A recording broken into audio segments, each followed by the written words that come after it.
This is the Orca Boat Shop. My name's Rod. So yesterday I did a bit of engraving into the deck of the Scana kayak here.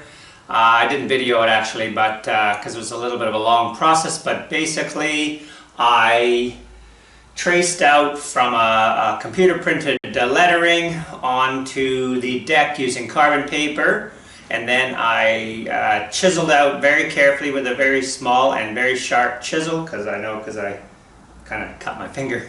But then once I was happy with the chiseling, I filled the whole thing with blackened, thickened epoxy. And I thickened the epoxy enough because I was concerned that, thin running epoxy was kind of just going to leach into and soak into the end grain of the soft cedar.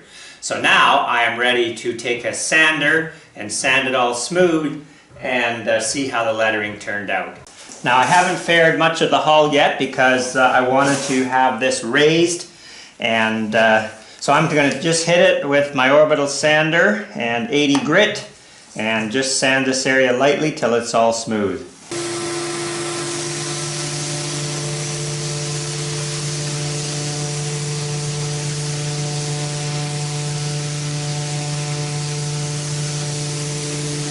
So the only thing that's a downfall of sanding the graphite in the epoxy, and maybe I should have gone and purchased some tinting, because the graphite powder sort of grinds itself into the wood. I mean, I know I can get that out, but you have to be extremely careful before fiberglassing that all of that graphite is removed. Otherwise we've got a big sort of black shadow around the lettering. But I'm pretty happy with sort of how it turned out, in that the letters are pretty crisp.